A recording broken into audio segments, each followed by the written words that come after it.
Good morning, everybody. Afternoon, such as where you be at, situated in the world. Two Rivers here, just Mark Pope for those of you on my YouTube channel. Just wanted to check in. Haven't been on for a while, talking about the election, and as before, surprisingly enough, I was talking about separation to the West. Uh, Hell, 2 years before the election. Not that that was anything earth-shattering. But here we are. Prime Minister Village Idiot got reelected again with a strong minority.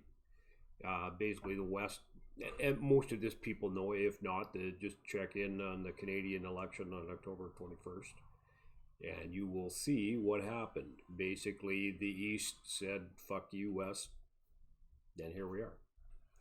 So, what do we do now as a country?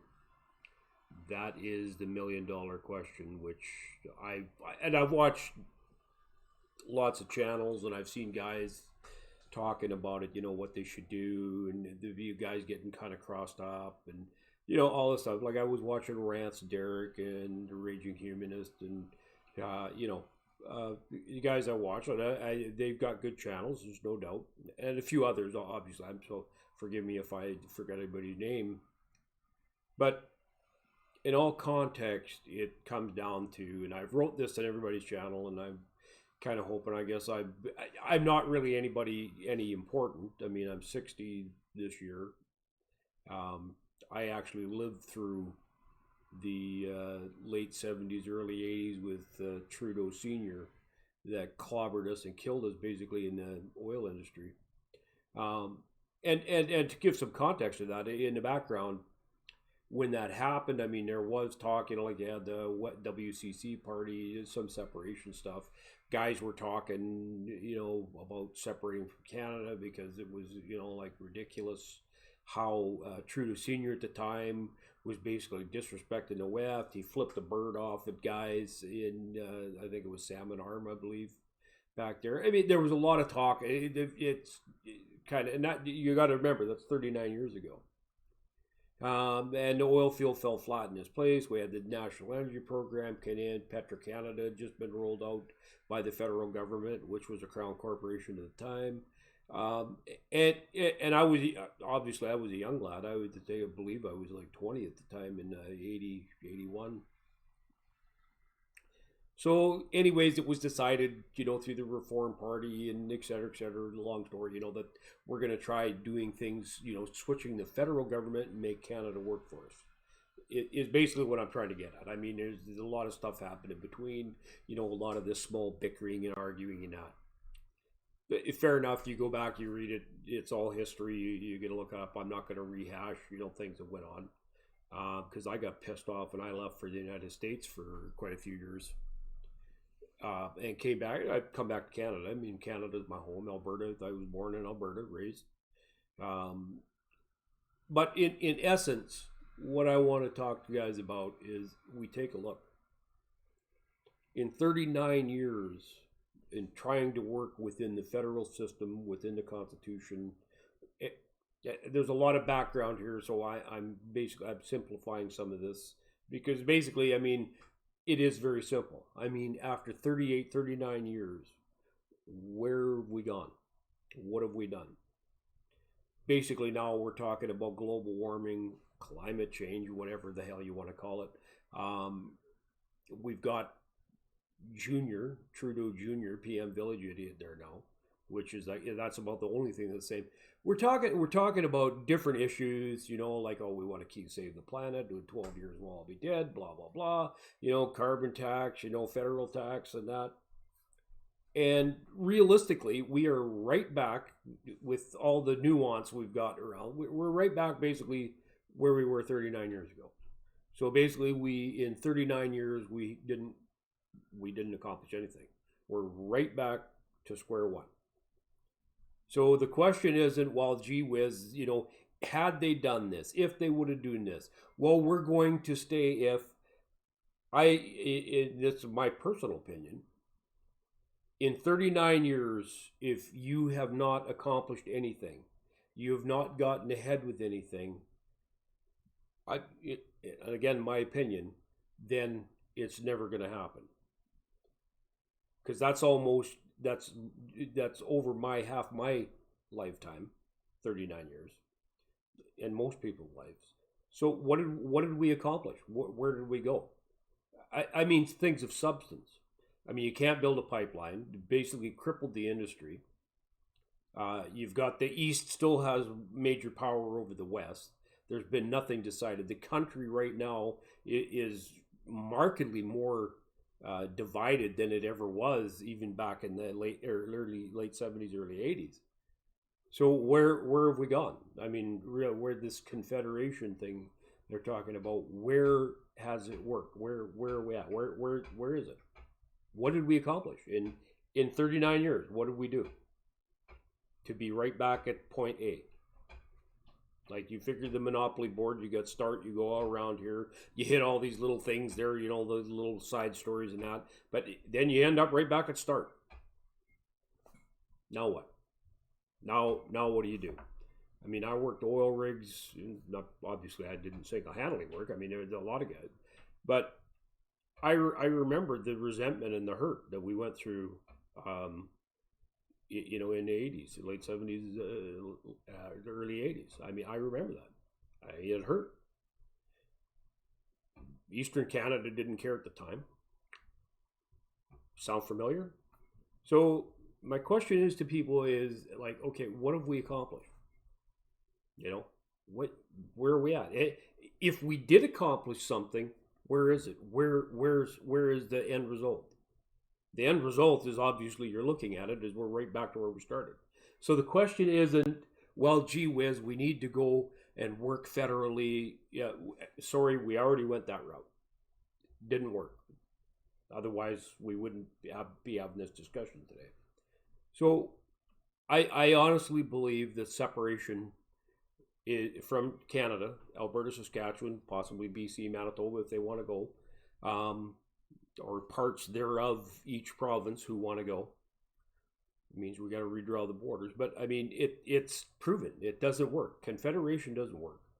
The Constitution is being bastardized by this Prime Minister. So, and I know guys are going to say, but this happened and this, it doesn't matter. All that in 39 years, everything led up to the point of where we're right back to square one. That's the main thing. No matter what happened in between, we are right back at square one. That is where we're at. So do we want to spend another 39 years pounding our heads against a fucking wall to end up right back at this point? Because nothing's going to change. The East isn't going to change. That's, I know right now Kenny's saying, oh, I'm a Canadian, I'm a national, and blah, blah, blah, blah, blah. Kenny wants to run for Prime Minister of Canada. And unfortunately, the way it's set up now is the Conservatives aren't going to see power for a very long time. The PPC, if we could have got a foothold, it would have been great. Unfortunately, we are dealing with many factors, a lot of which is apathy with the people, not being very well educated with the people. So let's cut that down and let's talk about Alberta and Saskatchewan. Everybody else is going to do what everybody else is going to do.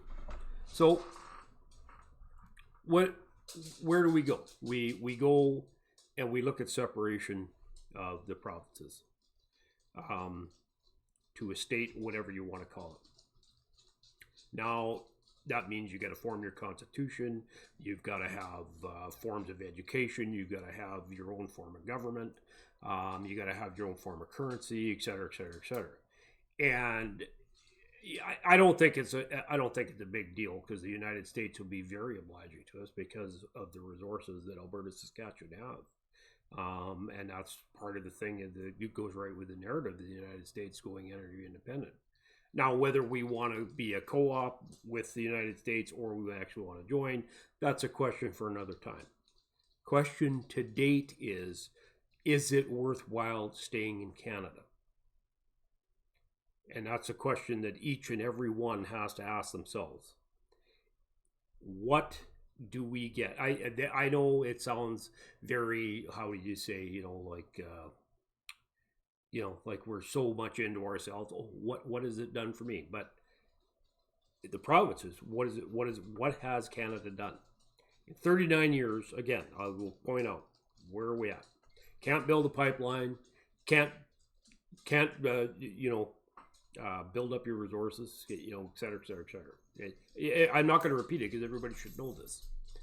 So that leaves us with one thing: if Alberta and Saskatchewan want to get ahead, in confederation is not the format to do it in. Never going to happen, because the power structure is in Quebec and Ontario, the Atlantic provinces. End of story. Unless they feel sorry for us, and give us some cookies, that's the only way it's going to happen. Because Ontario and Quebec are never going to give up seats to balance the power out. Never. And and if you think that, realistically, please, go drink some coffee, have a Red Bull, wake up, and join the rest of us, because that is never going to happen. The only way is, I don't just mean threaten like Quebec's been doing for years to get more goodies. I just mean actually say, okay, this is it. And the way I see it is, screw going federal, like running parties in a federal, or running candidates for whatever separate party wants to run, or separate for Canada. Screw the federal, run provincially. Get into the provincial government, and then put it out to date like the Supreme Court's laid out. This is what you got to do. And say to the rest of Canada, sayonara. And I mean, obviously I'm simplifying now, but I don't see any other way. I really don't. I mean, otherwise what's going to happen is we're going to deteriorate into either violence, because this isn't going to come to a peaceful end. We're just going to keep going. It'll be more talk, and we're all going to stand in the streets as Canadians and sing Kumbaya.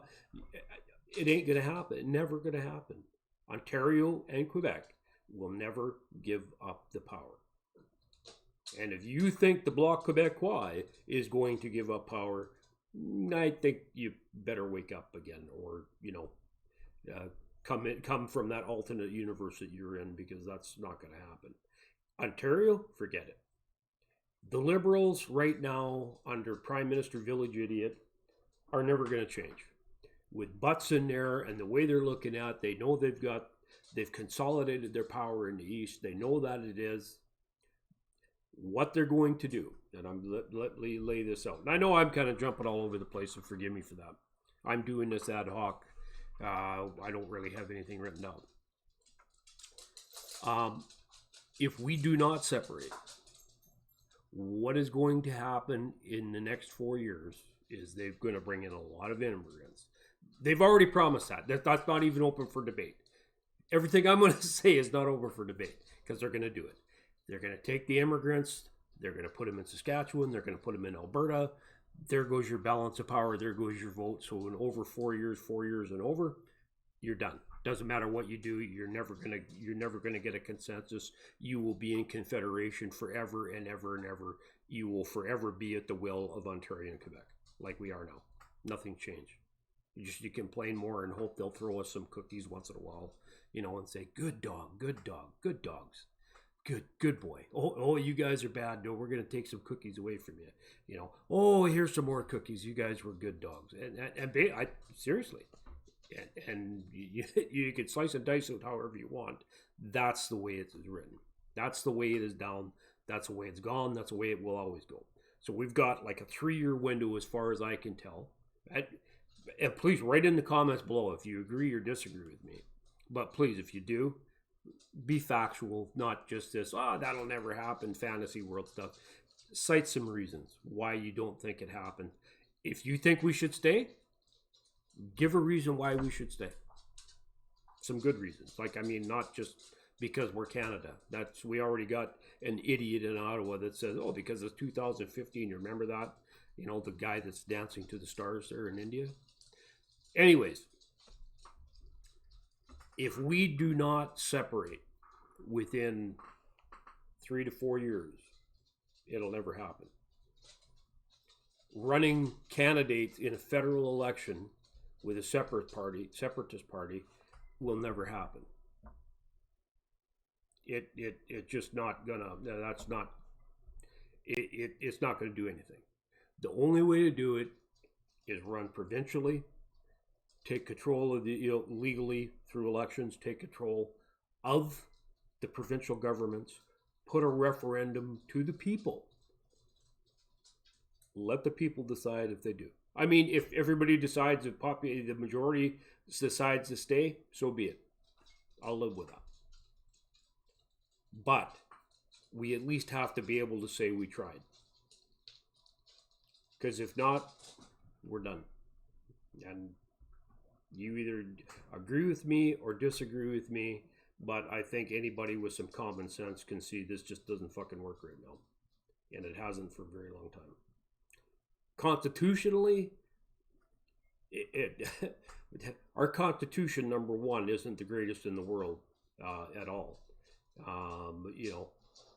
Number two, what we do have, we're slowly losing, slowly eroding as we speak.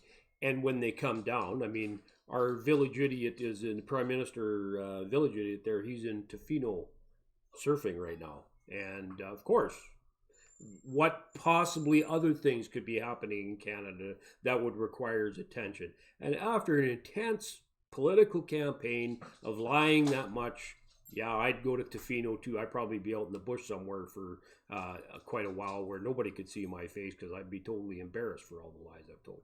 But anyways, he's in Tofino surfing because what else, I mean, they've got power, nobody cares, blah, blah, blah. But I'm not going to say, I mean, that's it. Eastern Canada spoke. He's Prime Minister of Eastern Canada.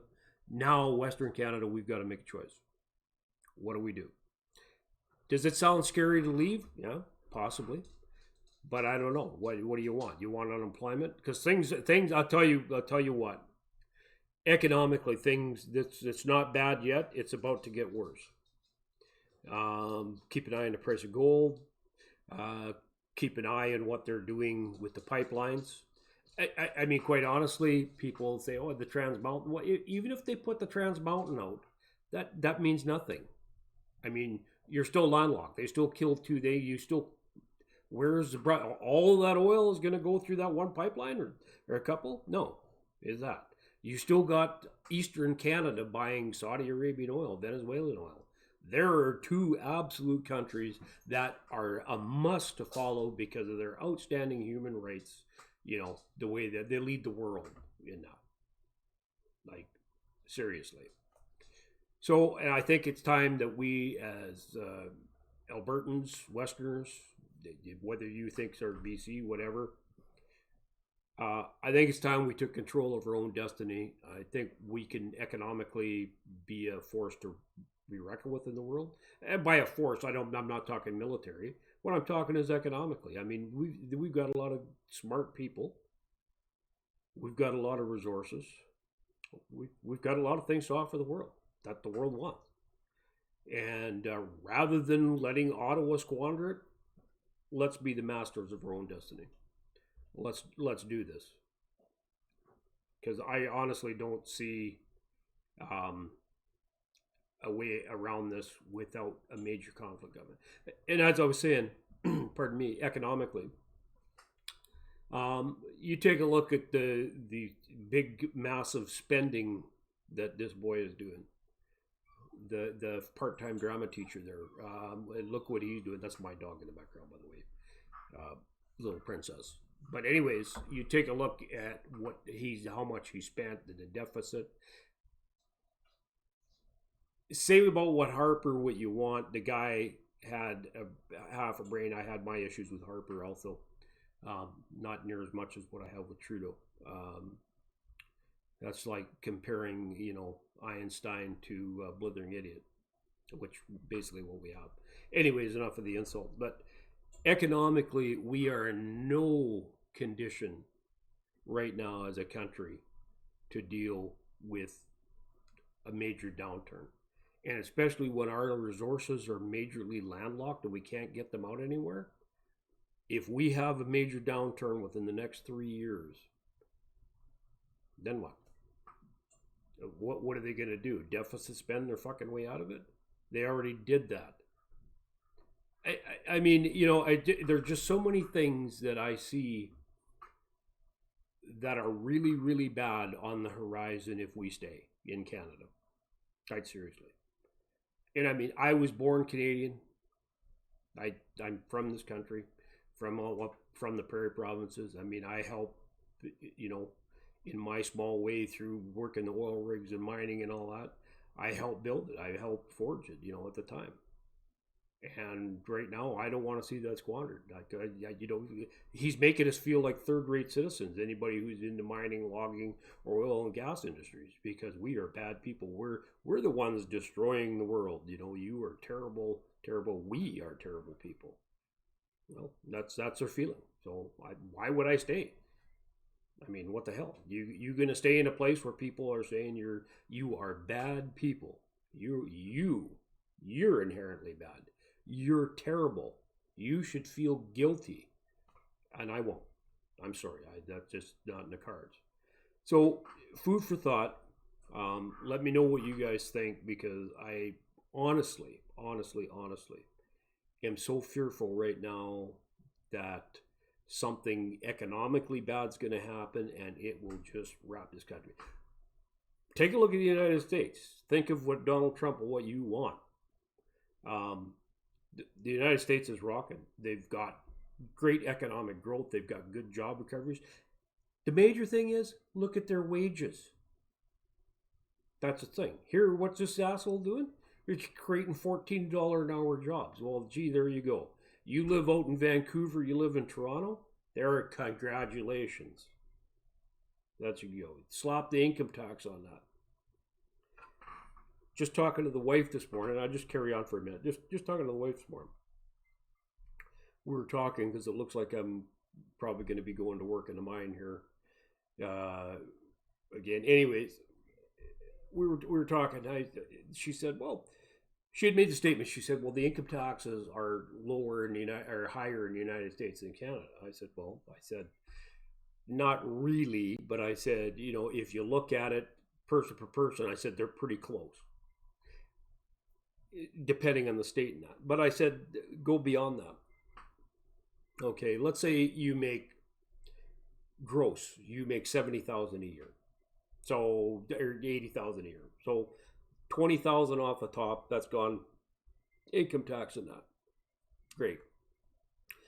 Now, a lot of places in the United States don't have state tax. They don't have GST. Starting to get my drift. They don't have carbon tax. So all of us, yeah, okay, well, there we go. We still got, okay, out of that, we still got $60,000. Okay, well, okay, we go out and buy groceries. You're paying a mortgage on a house if you can afford a house, or at least you're paying $1,000 rent for most places around. Then you put gas in a car, which is the carbon tax. You're buying food, which unfortunately with the carbon tax, the cost of food's got to go up, because guess what? Amazingly enough, it gets driven here with what? Those aren't electric trucks they're bringing them in, or planes. Yeah, they burn fuel. That's amazing. They're all wrapped in plastic. Everything is packaged in plastic. And you go on. You guys know exactly what I'm talking about. So how is this going to help us? Now you add an economic downturn to that majorly. You've already got people here, the vast majority, working for $15 an hour. What's going to happen? You're going to get throttled. You're going to have a lot of people on the welfare system, which is already stressed to the nines. Plus the immigrants you just brought over here that you're sponsoring, because many of them don't speak English, are unemployable. Yeah, I know these are bad things to speak about, but what do you do? That's a fact. These are economic facts. So, I guess all in all, and I'm sure people can add many things that I'm not talking about, but if you look at it, the only way I see is for Alberta, Saskatchewan, and whoever else wants to go, is to get the hell out while they're getting good.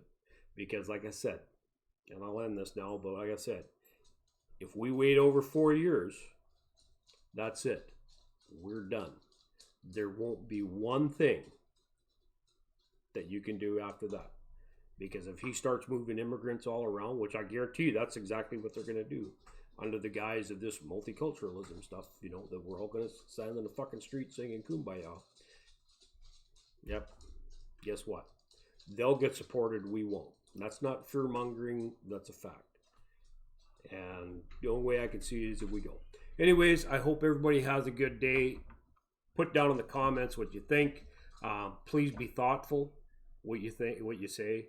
I know I was kind of jumping all over the place, but yeah, just let me know. I'll probably be trying to do once a week videos and that. But anyways, hope everybody has a good one, and we'll talk to y'all later. Bye now. True Rivers out.